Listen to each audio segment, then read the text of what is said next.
Hello students, good evening all. I hope you all are doing great. So welcome to the news of the news, being breaking live from the ClatPrep headquarters at Jaipur.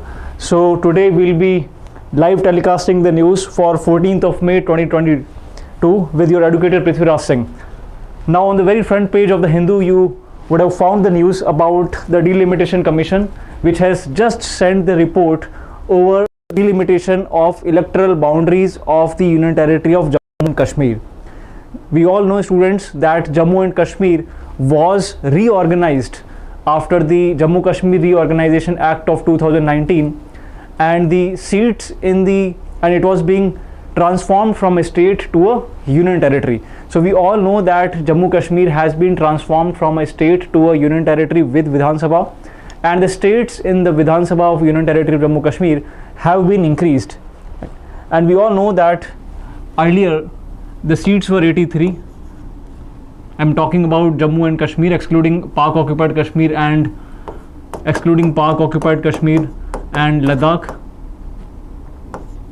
The seats were 83, and now they have increased it to 90, right? So how many seats have increased? 7, correct. So in this sense, 7 seats have been increased in the Union Territory of Jammu and Kashmir, which would be having Vidhan Sabha. 6 seats have been increased in Jammu province. 1 seats have been increased in Kashmir province. Right. So in this sense, the Vidhan Sabha of Jammu and Kashmir Union Territory has seen 7 increase in the seats. And a very important development, for the first time 9 seats have been reserved for ST category. Now, since the enactment of Jammu Kashmir Constitution, there was no seats being reserved for scheduled tribes, and it was a blatant violation of the Indian Constitution, Article 322. Now, Article 322 says that the seats must be reserved for SC, ST in the Vidhan Sabhas of the states, right? So Article 322 says that the seats must be reserved for SC.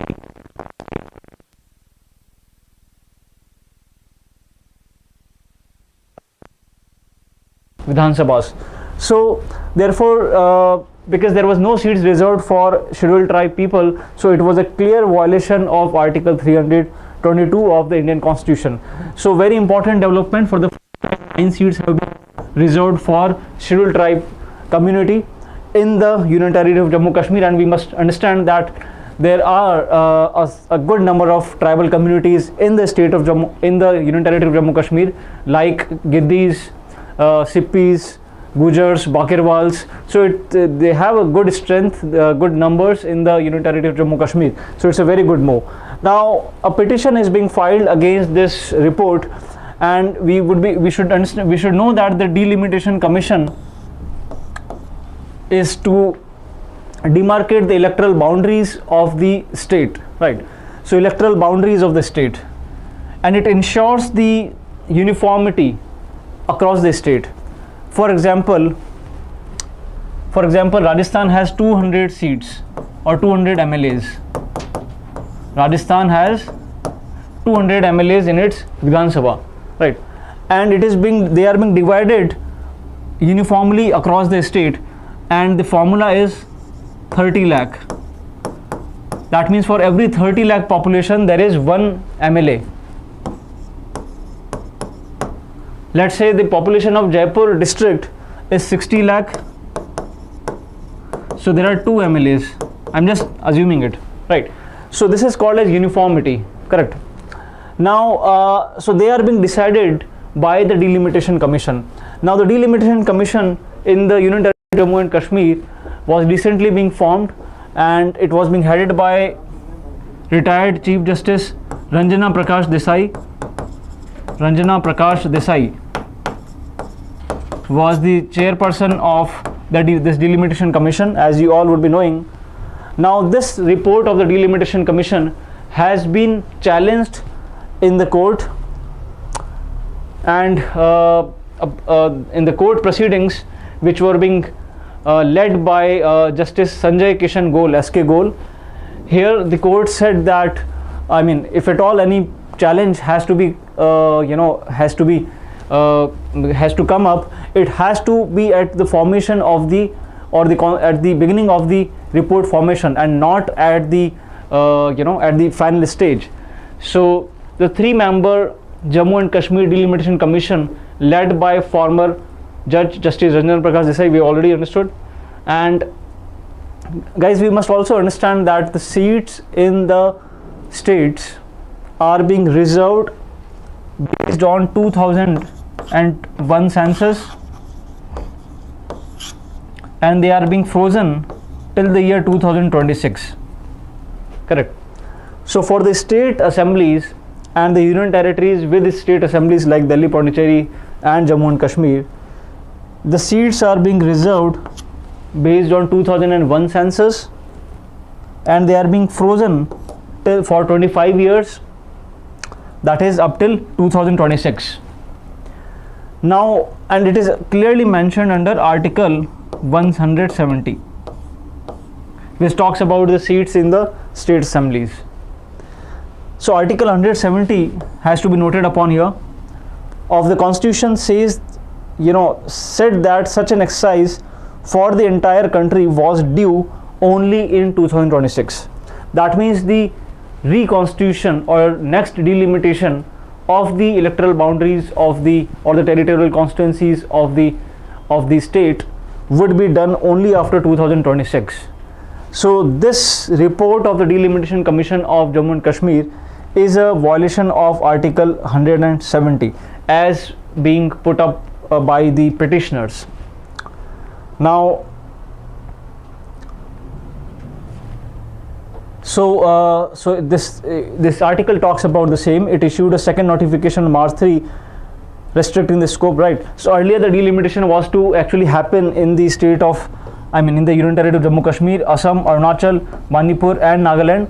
However, in the March 3rd, 2021 notification, it was being restricted, to the Union Territory of Jammu and Kashmir alone.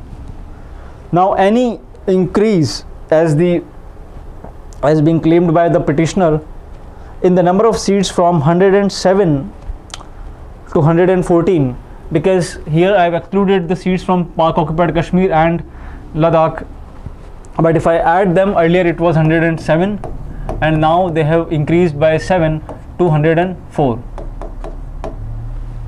So any increase in the number of seats from 107 to 114, including 24 seats in POK in the Union Territory of Jammu and Kashmir, was ultra vires the Constitution and the Jammu Kashmir Reorganization Act of 2019, and the petitioner said that any step to increase the number of seats in Jammu Kashmir would require a constitutional amendment, right? So in this sense, the petitioner is saying that it cannot be done very easily. It cannot be done like this. It requires an amendment of the Constitution and the amendment of the Representation of Peoples Act 1950. So let us understand the same. We already discussed about Article 170. So these are the 7 new seats proposed in December. As you can see, Kupwara, Rajouri,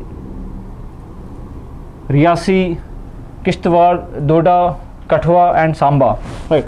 So these are the new seats being proposed, 7 new seats being proposed by the Delimitation Commission, and we have already discussed this. Now about the Delimitation Commission, the last delimitation exercise which happened in the state of Jammu Kashmir was in the year 1995 based on 1991 census, and that was the last exercise. And the Delimitation Commission, which is being recently formed, would be organizing the seats in the state of Jammu, in the Union Territory of Jammu Kashmir, based on 2011 census, right? So in this sense, it is the only geographical territory in India which would be having its territorial constituencies designed based on 2011 census. As I said, that all other states have the delimitation of their boundaries based on 2001 census.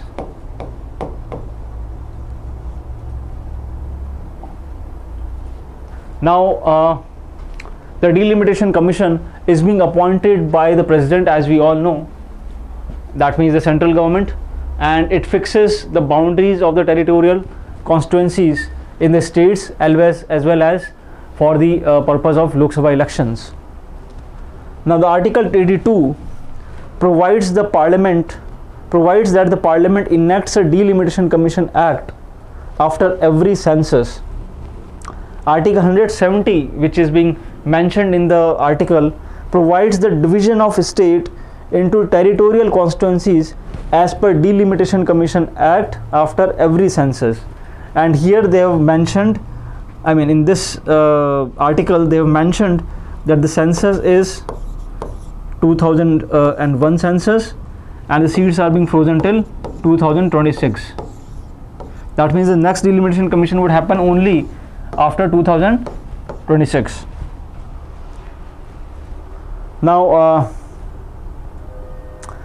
if I talk about its composition, it consists of the retired Supreme Court judge, the Chief Election Commissioner, and the respective state election commissioners. So very important details, students. You must all note about Article 170. It's very important. सभी को ये पता होना चाहिए. Article 170 plus Article 82, which provides the Parliament to enact the Delimitation Act. Correct. तो ये जो Delimitation Act इसके अंदर जो आया है, that is Delimitation Commission Act 2002. ये पार्लियामेंट ने इनैक्ट किया under article 82. Correct. Which has delimited or demarcated the territorial constituencies based on 2001 census. Now guys, as far as the Lok Sabha constituencies are concerned, their seats are being I would say delimited based on 1971 census, right? 1971 census, and it is being done so by 42nd Amendment Act 1976, right? Very important. Again, this act was being further amended and the seats were being frozen till for 25 years from 2001 onwards till 2026 by 84th Amendment Act 2001. Very, very important. 84th Amendment Act 2001 extended this ban on the readjustment for another 25 years up to 2026. So ये important है, ये सभी को पता होना चाहिए. 84th Amendment Act 2001 then came and it was based on 1991 census, right? Then came 87th Amendment Act of 2003, which provided for the readjustment and rationalization of territorial constituencies in the states on the basis of the population figures of 2001 census and not 1991 census as mentioned by this act, as provided earlier by 84th Amendment Act 2001. Now there can be two questions which can be which can be asked.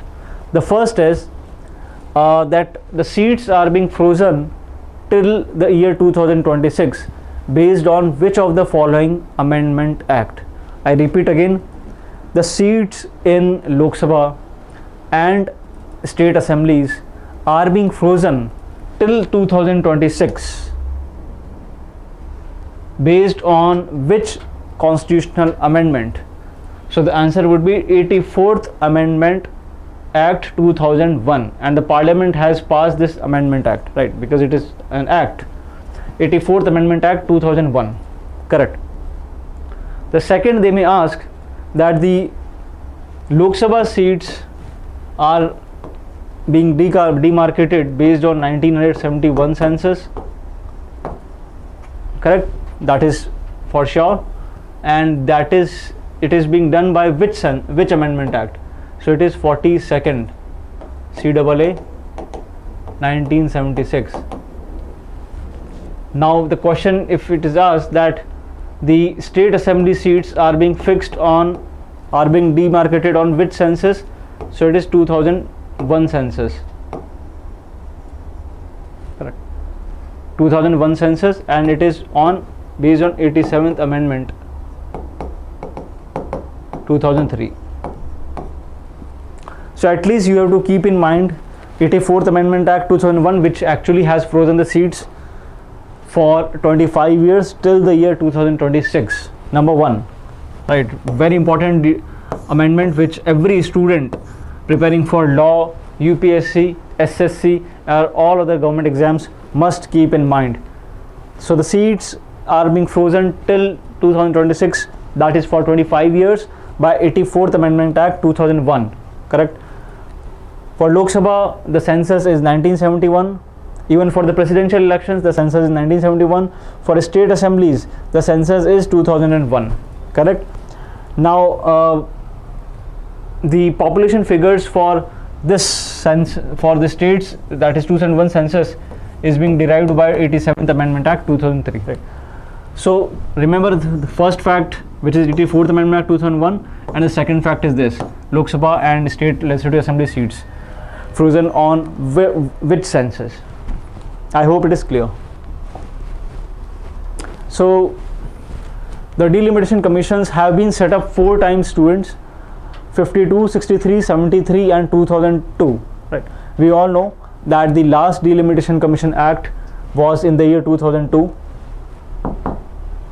and there was no delimitation after 1981 and 1991 census. Right. तो ये second fact सबको पता होना चाहिए, that the seats, the Delimitation Commission Acts have been 4 till date. 52 के अंदर, फिर 10 साल बाद 63 में, फिर 10 साल बाद 73 के अंदर. राइट. तो ये कंटिन्यूशन में हुए हैं. 1952 के अंदर आपको you all would be remembering 1952 के अंदर पहली पार्लियामेंट थी, Lok Sabha and Rajya Sabha. In the month of May they met for the first time. Then after 10 years, almost 1963, 1973, तो ये 1951 सेंसस के बेस पे था, ये 1961 सेंसस के बेस पे था. This was based on 1971 census and 2002 was based on 2001 census. तो which is the missing link? 81, देखिए इधर 81 के अंदर और 91 के अंदर. तो ये 2 सेंसस के अंदर delimitation commission नहीं बना था. Correct. So this is a fact which you all should keep in mind. Now the seats have been reserved for the scheduled tribe, and the denial. So the article that I was actually mentioning was not 322, it is 332. Right. Please correct it. That was not 322, it is 332. The seats being reserved for SC, ST in state legislative assemblies or Vidhan Sabhas.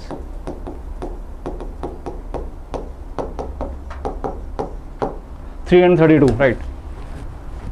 So moving ahead, so they have increased the seats, that we have already understood, and the articles. Now the Delimitation Commission composition, as you can see on the screen, the Delimitation Commission is appointed by the President, and it's composed of one retired Supreme Court judge, one Chief Election Commissioner, and the respective state election commissioners.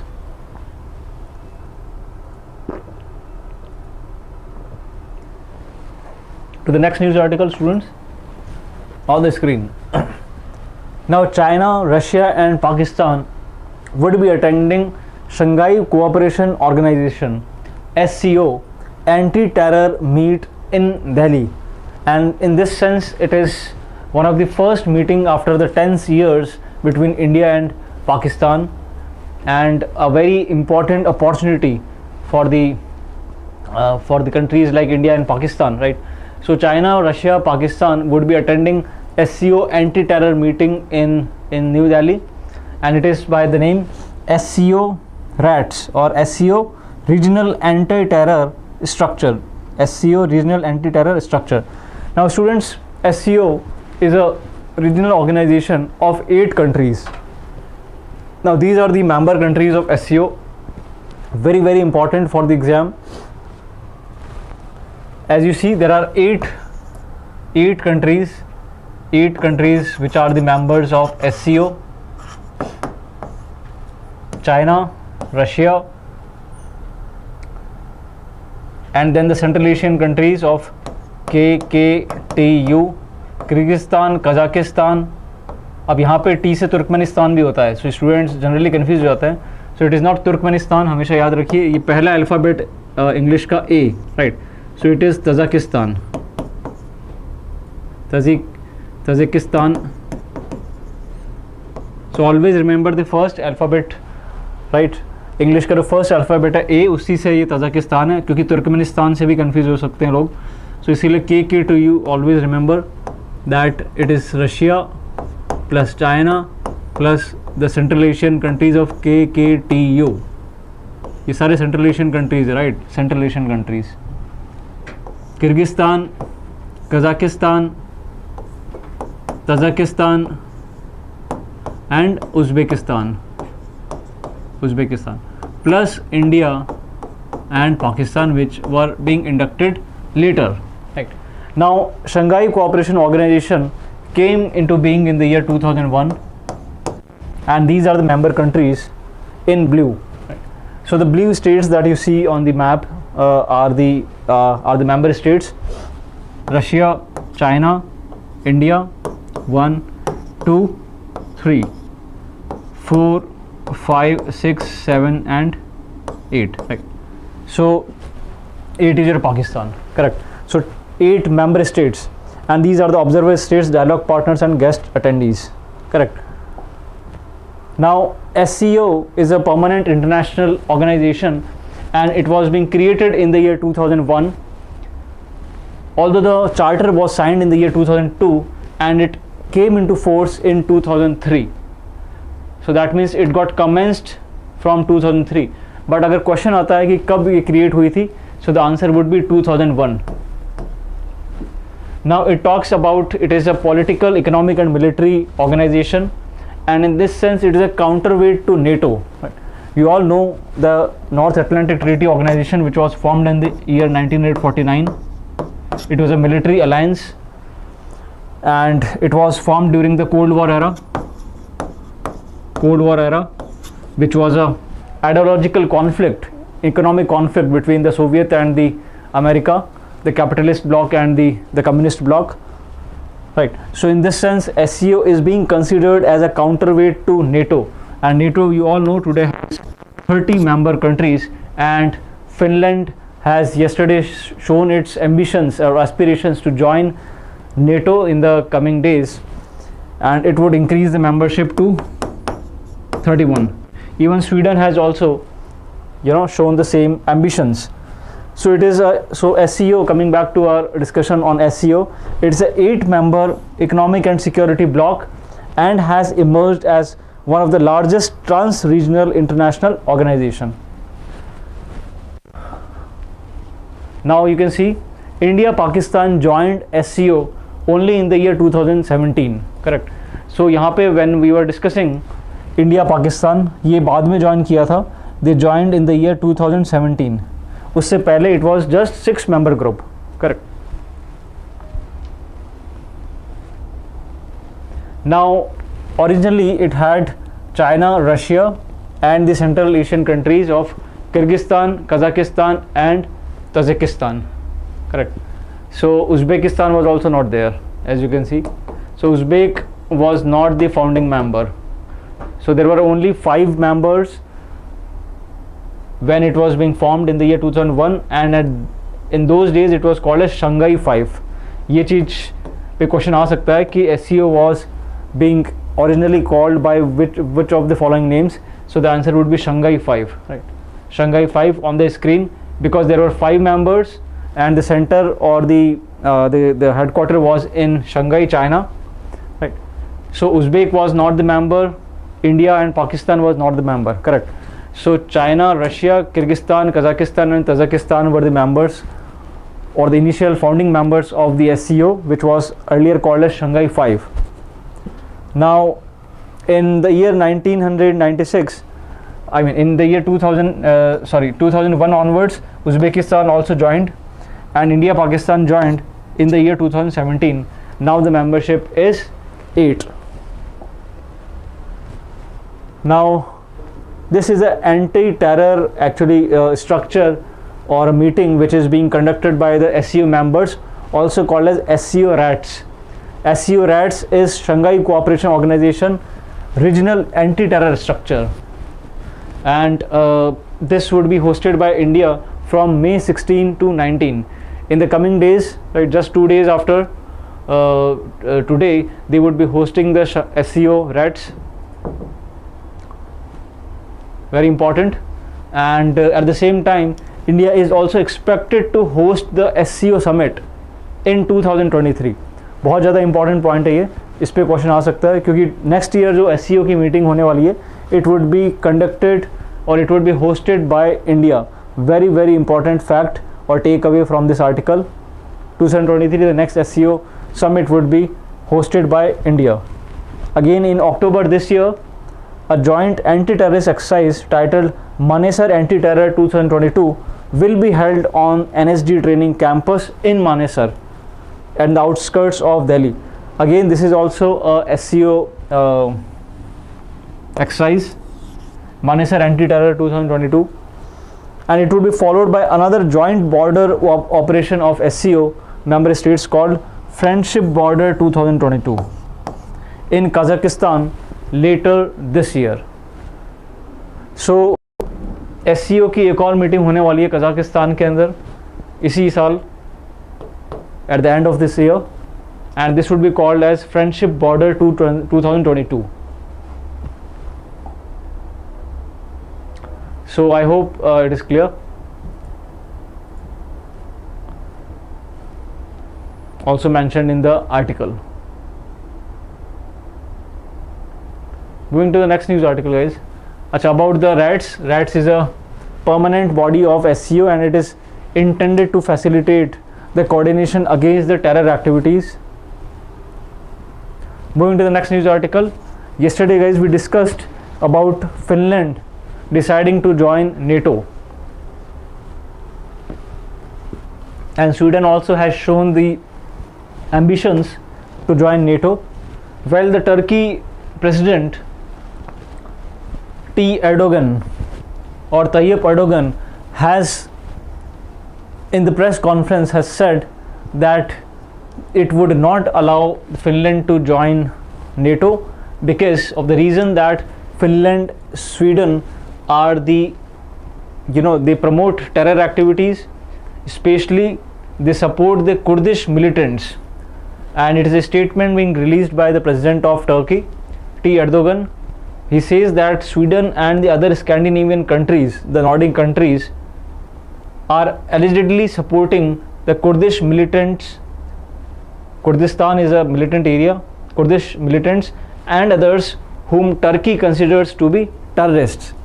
So the Kurdish militants are being supported by the Scandinavian countries, and the first condition to become a member of NATO is that the country must be stable, it must not be supporting any terror activity. Well, you must also keep in mind that all the NATO members have veto power, right? And the Turkey President Erdogan has clearly hinted that he may use veto power against Finland joining NATO. तो ये veto power use कर सकते हैं, और जैसे ये veto power use करेंगे, it would end all the ambitions of the Finland joining NATO. Now, Turkey has repeated, in the past also, he said in the press release that the Turkey has, does not want to repeat the mistake from the past when it agreed to readmit Greece into NATO's military wing in 1980s. And at present, the NATO General Secretary is Jens Stoltenberg, very important, and they may ask you in the exam that who is the present Secretary General of NATO. So it is Jens Stoltenberg, very important. Well, as I said, that NATO takes all its decisions by consensus, meaning that each of the 30 member countries, because as of today there are 30 members in NATO, has a potential veto over who can join. So this is all about the same. And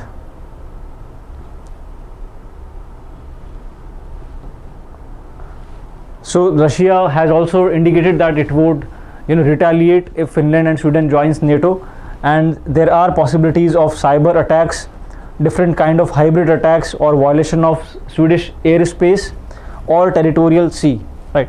There are also strategic signaling with nuclear weapons, because you all know, and we also discussed yesterday that Kaliningrad is a place near Sweden and which is a Russian base, and Russia has indicated that it may station its nuclear arsenal at Kaliningrad. At the same time, Russia is all set to suspend electricity to Finland this weekend, right? So this weekend onwards, it would be suspending electricity to Finland, and it blamed the move on, and Finland has blamed the move on not having received payment for electricity sold in May. Now, so this is all about the same which I have discussed in writing. So you can go through this article, very important. As you can see, the geopolitical situation of the NATO members in blue: Poland, Germany, Denmark, Estonia, Latvia, Moldova, Slovakia, Czech Republic, so on and so forth. As you can see here, Kaliningrad, which is a Russian base, still not in NATO. Even Transnistria is also not in NATO. Ukraine is still not in NATO, but it has shown its aspiration, and that is the reason why Russia invaded Ukraine in the month of February this year. Now, NATO, although we discussed yesterday, was formed in the year 1949, and as a body which stands against the Soviet bloc. Today it has 30 member states, and its original members were Belgium, Canada, Denmark, France, Iceland, Italy, so on and so forth. And its headquarters are at Brussels, Belgium. Very very important. इस पे question आ सकता है कि headquarter कहाँ है NATO के. So it is at Brussels, Belgium. Moving to the next news article, guys. ISRO has tested a booster for Gaganyaan, and we all know that Gaganyaan is a human space flight, and it is the first human space flight mission which is slated to be launched in the year 2026, where the humans would be there in the space, and they would be doing the research at the International Space Station. And the rocket that would be used is GSLV Mach 3 rocket. It would be used for the mission, and it will have two HS-200 boosters. So it was a test of these boosters, and it was a successful test. It has actually inched us closer to the HSF, or human space flight. Well, guys, HS-200 boosters is the human rated version of S-200 rocket boosters used on GSLV Mach 3, and in this way HS-200 is a 200 meter long booster with a diameter of 3.2 meters, and very important, it is world's second largest operational booster using solid propellants. So very very important, this booster is world's second largest operational booster using solid propellants. And the ISRO chairman, the recently appointed S. Somanath, and the Vikram Sarabhai Space Center director S. Unnikrishnan Nair were present during the test. And HS-200 booster employs one of the world's most powerful electromechanical actuators with multiple redundancy and safety features, right? So very very important. The first takeaway is GSLV Mach 3 rocket. The second is Gaganyaan is human space flight mission. The third is the boosters, HS-200 boosters. which are actually world's second largest operational booster using the solid propellants, and it was successfully tested at Sriharikota Space Center. So this is a pictorial depiction of the human space flight Gaganyaan.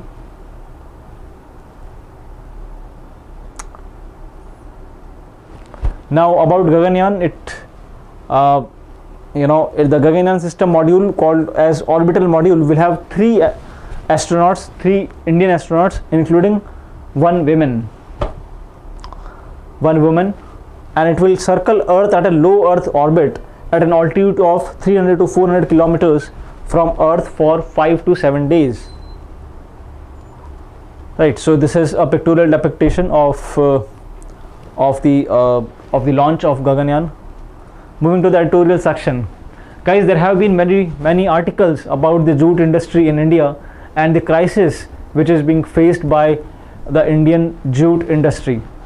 Students, we must understand that India is the largest producer of raw jute in the world, and the jute industry is facing crisis. Well, West Bengal is the most is the topmost producer of jute in India, and according to Indian Jute Mills Association, there are about 93 jute mills in India. Jute जिससे कि gunny bag वगैरह बोरियां वगैरह बनती है, that is called as jute. It also called as fiber, golden fiber.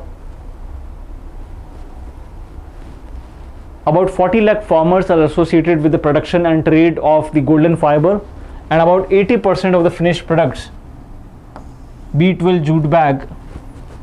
So this is their most important or highest selling product. B12 jute bag is bought by the government for packaging food grains and agriculture produce like sugar. Now these are the top jute producing areas or regions in India, as you can see on the screen. First is West Bengal, and you may be noting that they all are the fertile riverine plains. West Bengal, Bihar, second. Third is Assam, Brahmaputra plains. Fourth is Andhra Pradesh, Krishna plains, the delta region, etc. Fifth is Odisha, Mahanadi plains. Then sixth is your Meghalaya, the tributaries of Brahmaputra. Seventh is again Nagaland. Eighth is Tripura, right? So but the top producer of jute in India is West Bengal, followed by Bihar. Now about jute, and I believe that a question may be posed on jute because of the recent crisis. Now it is a tropical crop which requires a temperature between 25 to 35 degrees centigrade, a rainfall of around 150 to 250 centimeter annual average rainfall, a dry, well drained alluvial soil, as I said, the riverine plains, and the top jute producing states are West Bengal, Bihar and Assam. Well, the world's largest jute producing countries are India, Bangladesh, China and Thailand. Well, Bangladesh is still is the top, but then after partition it was being created a separate nation. India is the world's largest producer of raw jute and jute goods, contributing to over 50% and 40% respectively of global production. Well, jute is also called as golden fiber because it is one of the longest and most used natural fiber for various textile applications. Used in gunny bags, used in making gunny bags, mats, ropes, yarns, carpets, so on and so forth, in packaging material.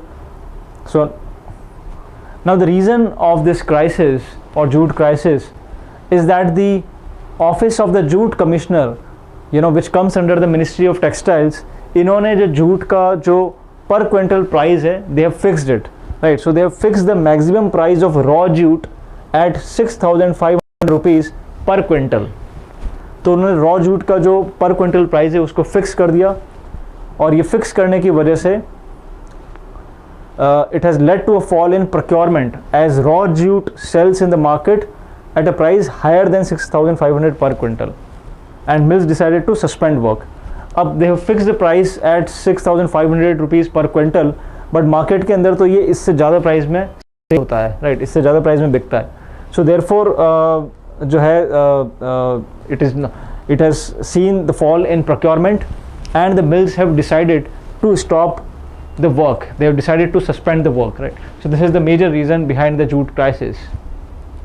At the same time, there is a non-implementation of the Tariff Commission's report for fair price of B12 jute bags. Tariff Commission की report थी कि जो jute bags है उसकी एक price, fair price fix करी जाए, which has led to a loss of 1,500 crore rupees to the industry. So these are some of the important reasons as mentioned in the article, right? So an important article, and I expect a question on jute. So jute mills are legally bound to supply jute bags to government, for which they are reimbursed at the notified rate. They have no other alternative but to sell the finished products at a loss, right? So guys, that's all for today. I hope you enjoyed the session. Please be updated by pressing the bell icon. Do like, comment and share.